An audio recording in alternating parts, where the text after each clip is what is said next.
L'image que j'ai de notre profession institutionnelle est une image de valeur forte. L'institution est là pour nous inculquer les valeurs de notre profession, la rigueur, la conscience, la science, l'indépendance. Mais j'ai besoin d'avoir une institution plus à notre écoute. Donc je pense que c'est le tournant que doit prendre notre institution, c'est d'être vraiment à l'écoute des besoins, des contraintes des confrères et des consoeurs. Que l'expert comptable est un généraliste, bien sûr avec des spécialités qui sont la comptabilité, la fiscalité, le droit sous beaucoup de formes. Donc on a une grande sensibilité à beaucoup de spécialités. Moi personnellement, j'ai des secteurs de spécialité. J'interviens beaucoup dans le secteur non marchand, beaucoup d'associations, de chambres consulaires. C'est quelque part une spécialité, mais qui ne m'empêche pas de connaître beaucoup d'autres secteurs, notamment le bâtiment. J'interviens beaucoup dans le bâtiment. Donc on peut très bien connaître certains secteurs tout en restant un généraliste.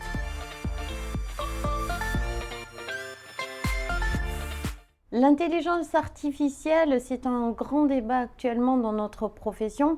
Suivant la taille et la structure des cabinets, on est plus ou moins avancé sur ces sujets. Évidemment, les cabinets de plus petite structure doivent s'adosser à des entités qui peuvent être l'ordre pour développer ces systèmes nécessaires à l'évolution de la profession, mais compliqués à développer quand on est seul et petit.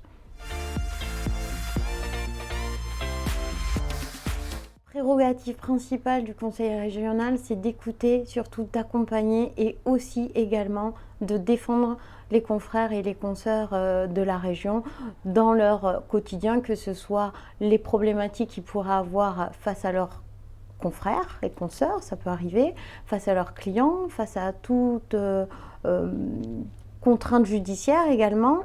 C'est à mon avis le rôle principal et le plus important du conseil régional.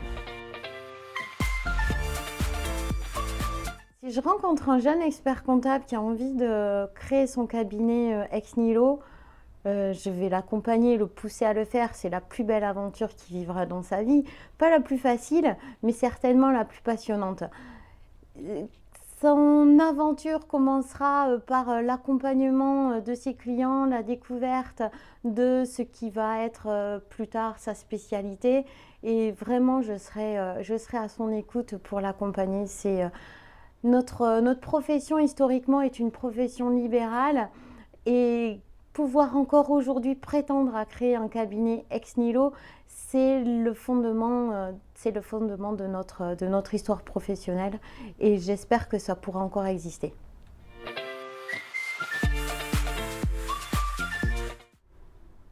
Dans notre métier, on peut exercer de plusieurs façons. On peut être intégré dans un big, donc on est quasiment un salarié.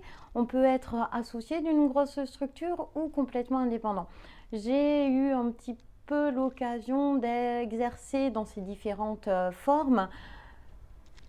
Je suis une indépendante au fond de moi. Aujourd'hui, j'ai un cabinet dans lequel je suis seule.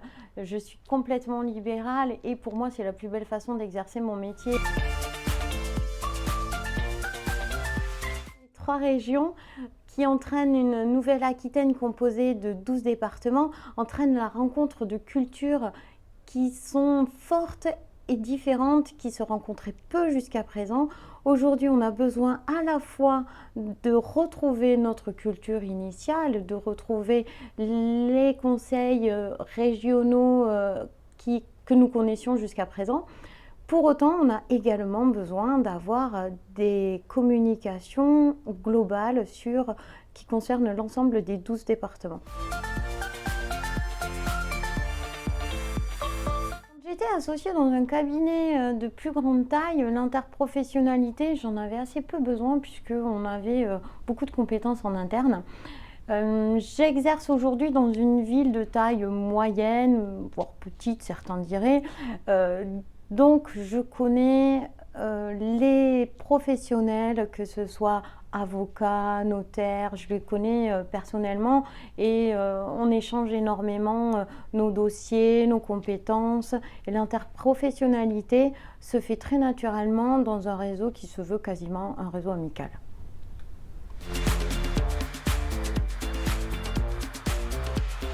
Effectivement, j'ai une passion, des passions, c'est vraiment, je suis une passionnée, donc au-delà de mon métier, qui est bien sûr, je pense, ma plus grande passion avec mon fils, évidemment.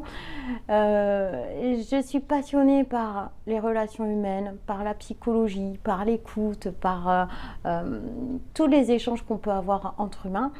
Passionnée de sport, et également, je fais de la course à pied, du ski, du surf.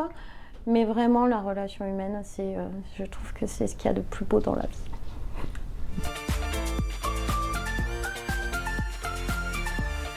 Chocolatine ou pas au chocolat, je nie qu'il puisse exister un débat sur cette question.